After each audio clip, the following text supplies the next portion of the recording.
ये कहानी time travel पर होने वाली है, इसलिए वीडियो को पूरा देखें। फिल्म की शुरुआत में हमें बहुत सारे नेवी ऑफिसर को दिखाया जाता है जो कहीं जा रहे थे। इस जहाज पर बच्चे से लेकर बूढ़े तक सभी तरह के लोग थे। वो जहाज जैसे ही कुछ दूर जाता है तभी एक जोरदार धमाका होता है जिसमें जहाज पर मौजूद 90% लोग मारे जाते हैं। इस केस की तहकीकात करने के लिए एजेंट डग नाम का एक आदमी आता है जो एक एटीएफ ऑफिसर है। इनका काम होता है शराब, तंबाकू और विस्फोट हुए जैसे केस की तहकीकात करना। डग के यहाँ छानबीन करने पर इसे पता चलता है कि ये विस्फोट जानबूझकर किया गया है, लेकिन किसने और कैसे किया ये कोई नहीं जानता। यहाँ पर जितनी भी डेड बॉडी थी उनमें से कुछ के फोन बज रहे थे जो शायद उनके घर वाले कर रहे होंगे, मगर उन्हें क्या पता कि अब वो नहीं रहे। खैर, यहाँ पर जब डग अपना काम कर रहा था तभी इसके पास FBI एजेंट पॉल आता है जो इससे पूछता है कि तुम्हारा सीनियर लैरी कहाँ है। डग पॉल को बताता है कि वो वेकेशन पर गए हुए हैं, उनका फोन भी नहीं लग रहा। डग अपना काम करने के बाद इन FBI एजेंट को बताता है कि ये कोई एक्सीडेंट नहीं है बल्कि जानबूझकर किया गया है। डग का काम देखकर पॉल बहुत खुश था। ये डग को इनके साथ मिलकर इस केस पर काम करने के लिए कहता है। इसके बाद डग अपने ऑफिस आकर उस ब्रिज की CCTV फुटेज चेक करता है। इसका साथी इसे बताता है कि तुम्हारे लिए किसी लड़की का फोन आया था जो तुम्हारे बारे में पूछ रही थी कि तुम कैसे दिखते हो। डग उस नंबर पर फोन करके वॉइस मेल भेजता है जिसमें ये अपने बारे में बताकर उस लड़की से पूछता है कि वो कौन है। डग को CCTV फुटेज में एक आदमी दिखाई देता है जो उस ब्रिज पर खड़ा था, वो भी धमाका होने से कुछ मिनट पहले। डग को उस आदमी पर शक होता है लेकिन उसका चेहरा नजर नहीं आ रहा था। कुछ देर बाद डग अपने दूसरे साथी को फोन करता है जिसमें वो बताता है कि इन्हें एक लड़की की जली हुई डेड बॉडी मिली है।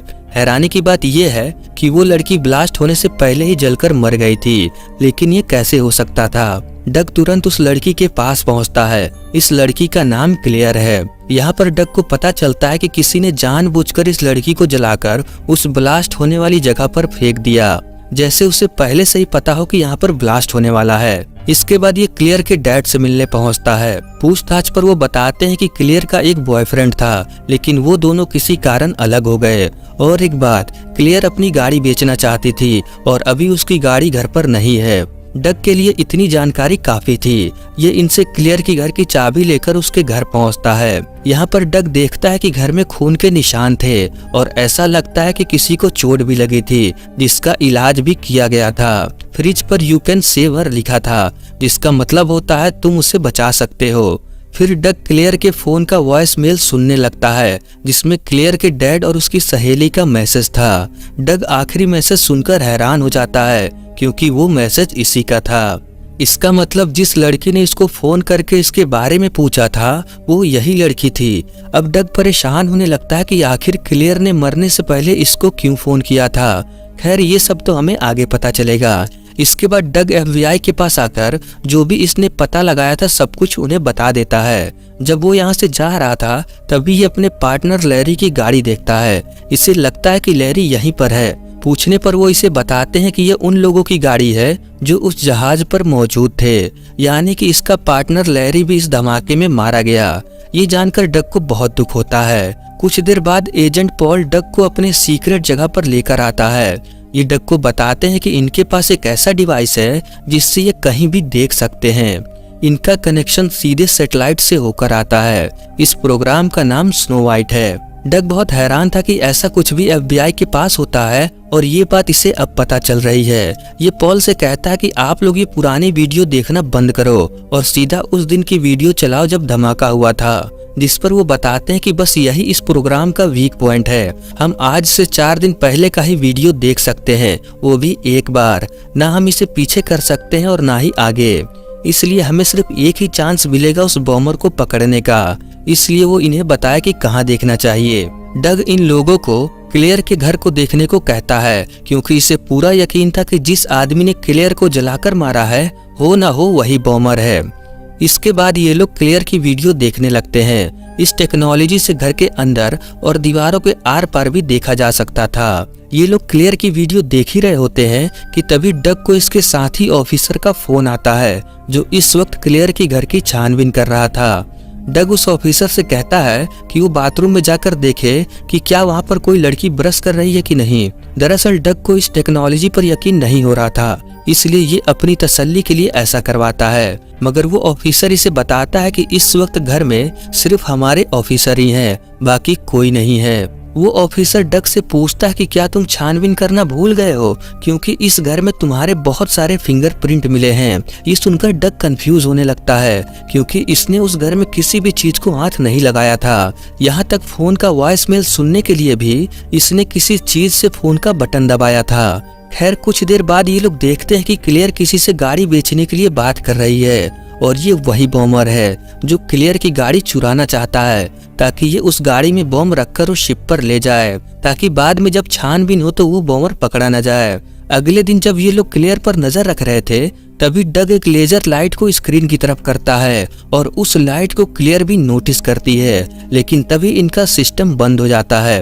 अब डग ये जान चुका था कि ये वीडियो सैटेलाइट से नहीं आ रही, बल्कि बात कुछ और है। ये इन लोगों से सब कुछ बताने को कहता है। अगर इन लोगों ने सच नहीं बताया तो ये इनके साथ काम नहीं करेगा। अब एजेंट पॉल के पास और कोई रास्ता नहीं था, इसलिए ये लोग इसे सब कुछ बताने लगते हैं। इनका कहना था कि ये कोई रिकॉर्डिंग वीडियो नहीं है, बल्कि हम लाइव देख रहे हैं। असल में इन लोगों ने एक टाइम विंडो बना लिया था, जिससे ये पास्ट में देख सकते हैं। जिस पर डग कहता है कि अगर ऐसा है तो ये पास्ट भी बदल सकते हैं। तब वो इसे बताते हैं कि ये नहीं हो सकता, जो एक बार हो चुका है उसे बदला नहीं जा सकता। फिर डग इन्हें समझाता है कि हाँ ये बिल्कुल हो सकता है, ये डग को पास्ट में भेज दे, ये वहां जाकर बॉम्ब ब्लास्ट होने से रोक सकता है, क्योंकि अब इन्हें पता है कि वो बॉम्बर कौन है और वो किस गाड़ी में बॉम्ब लाने वाला है।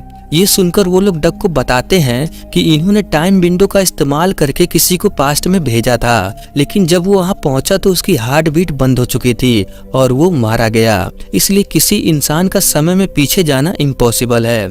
फिर डग कहता है कि अगर ऐसा है तो ये समय में पीछे किसी को फोन, मैसेज या कोई लेटर भेजें, इनमें से जो हो सकता है वो करें। तब पॉल कहता है कि हाँ ये ट्राई तो कर सकते हैं, लेकिन ये किसी को फोन और मैसेज नहीं कर सकते, मगर ये लेटर भेजकर देख सकते हैं। फिर क्या था, ये लेटर में उस बॉम्बर की डिटेल लिखकर डग को ही पास्ट में भेज देते हैं। लेकिन जब तक वो लेटर पहुंचता तब तक डग वहां से जा चुका था, और अब वो लेटर डग के पार्टनर लैरी को मिलता है। फिर लैरी अकेला ही उस बॉम्बर को पकड़ने के लिए पहुंचता है, लेकिन वो बॉम्बर जिसका नाम माइकल है, वो लैरी को गोली मारकर उसे अपनी गाड़ी में लेकर जाने लगता है।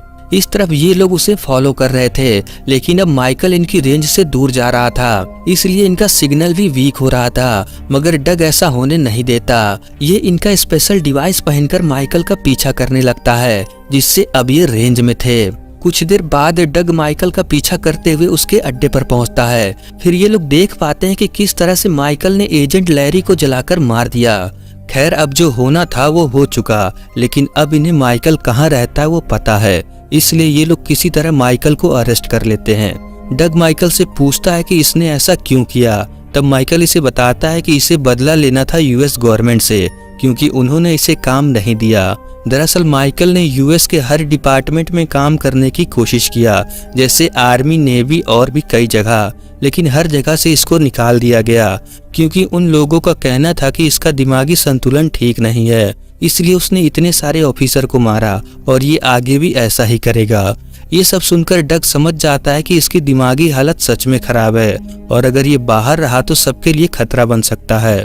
खैर एफबीआई एजेंट डग की तारीफ करते हुए कहते हैं कि अब इसका काम खत्म हुआ, मगर डग कहता है कि अभी काम खत्म नहीं हुआ, इसे एक मौका दें ताकि ये उस बॉम्ब धमाके को होने से रोक सके।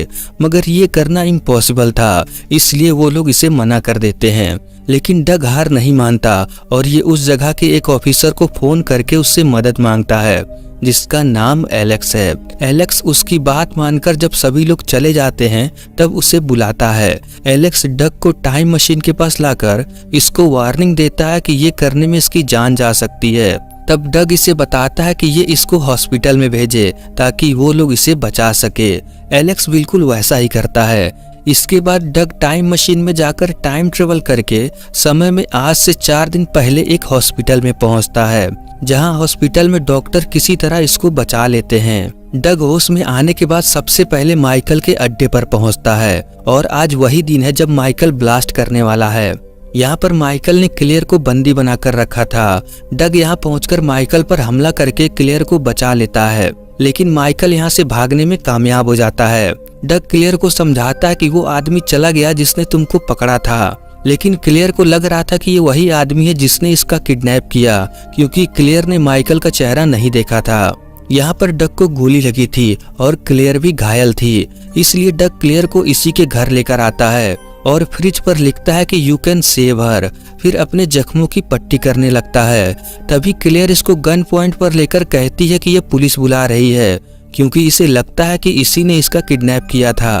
डग क्लेयर को बताता है कि इसकी जरूरत नहीं, मैं भी एक पुलिस ऑफिसर हूँ, मेरा नाम एजेंट डग है, और अगर तुम्हें यकीन ना हो तो तुम मेरे ऑफिस फोन करके पूछ सकती हो। क्लेयर तुरंत डग के ऑफिस में फोन करके इसके हुलिये के बारे में पूछती है। उसके बाद क्लेयर इससे पूछती है कि तुम्हें मेरे बारे में कैसे पता। डग इसको बोलता है कि अगर मैं तुम्हें सच बताऊंगा तो तुम्हें मुझ पर यकीन नहीं होगा, इसलिए ये ना जानना ही तुम्हारे लिए बेहतर होगा। लेकिन क्लेयर सच जानना चाहती थी, इसलिए डग इसे सब कुछ बता देता है, जिसे सुनकर क्लेयर को यकीन नहीं होता कि ऐसा कुछ भी हो सकता है। तभी क्लेयर की सहेली का फोन आता है, जिस पर डग उसे पहले ही बता देता है कि वो क्या कहने वाली है। तब जाके क्लेयर को थोड़ा बहुत यकीन होता है। तभी डग ध्यान देता है कि असल में इसने कुछ नहीं बदला, घर में खून उसी तरह फैला हुआ है और फ्रिज पर इसी ने लिखा था। तभी इसे याद आता है कि इसके साथी ने फोन पर ये क्यों कहा था कि पूरे घर में डग के फिंगरप्रिंट हैं। वो ऐसा इसलिए कि डग ने अभी अभी घर के सामान को छुआ है। अब डग को सारी चीजें समझ में आने लगती हैं कि इसी के टाइम ट्रेवल करने से इसका पार्टनर लैरी मारा गया। अगर इन्होंने वो लेटर टाइम में पीछे न भेजा होता तो शायद अभी लैरी जिंदा होता। इसका मतलब डग जिस हादसे को रोकने टाइम में पीछे आया है, असल में उस हादसे को होने में यही मदद कर रहा था। और दोस्तों, इसी को कहते हैं टाइम ट्रेवल पैराडॉक्स। इस पैराडॉक्स को मैंने प्रीडेस्टिनेशन मूवी में एक्सप्लेन किया है। इस वीडियो को देखने के बाद आप वो वीडियो भी देख सकते हैं, लिंक डिस्क्रिप्शन में है। खैर, अब डग को सब कुछ समझ में आ चुका था, इसलिए अब ये पास्ट बदल कर रहेगा। ये क्लेयर को लेकर उस जहाज पर पहुंचता है जहां ब्लास्ट होने वाला था, ताकि ये ब्लास्ट होने से पहले माइकल को पकड़ के उस बॉम्ब को डिफ्यूज कर दे। ये दोनों उस गाड़ी को लेकर यहाँ से जाने वाले थे जिसमें बॉम्ब था, लेकिन तभी यहाँ माइकल आकर इन पर हमला कर देता है, जिसके बाद यहाँ पर काफी देर तक लड़ाई होती है और लास्ट में डग माइकल को मार देता है। लेकिन अब बॉम्ब ब्लास्ट होने में कुछ ही सेकंड बचे थे, इसलिए ये दोनों गाड़ी लेकर पानी में कूद जाते हैं। गाड़ी के अंदर से क्लेयर तो किसी तरह निकल जाती है, लेकिन डग गाड़ी में फंस जाता है और तभी वो बॉम्ब भी ब्लास्ट हो जाता है, जिसमें डग मारा जाता है। लेकिन उसने मरने से पहले बहुत लोगों की जान बचा ली। क्लेयर को डग की मौत का बहुत दुख होता है, लेकिन तभी यहाँ एजेंट डग क्लेयर से पूछताछ करने के लिए आता है और ये डग प्रेजेंट टाइम का है, यानी कि जो डग टाइम ट्रेवल करके यहाँ आया वो मारा गया, लेकिन ये डग जिंदा है जिसे टाइम ट्रेवल के बारे में कुछ भी नहीं पता। क्लेयर डग को जिंदा देखकर काफी खुश थी, लेकिन ये डग क्लेयर को नहीं जानता। डग इससे पूछता है कि यहाँ पर क्या हुआ। तब वो इसे बताती है कि अगर मैं तुम्हें सच बताऊं तो तुम मेरा यकीन नहीं करोगे। डग कहता है तुम बता कर तो देखो, मैं उसे समझने की पूरी कोशिश करूंगा। और दोस्तों, इसी के साथ ये मूवी यहीं पर खत्म हो जाती है। ये थी डेजा वू मूवी की कहानी। इसी तरह की और टाइम ट्रेवल वीडियो देखने के लिए प्लेलिस्ट चेक करें। आप इस मूवी को हिंदी में भी देख सकते हैं। तो चलिए मिलते हैं किसी और वीडियो के साथ।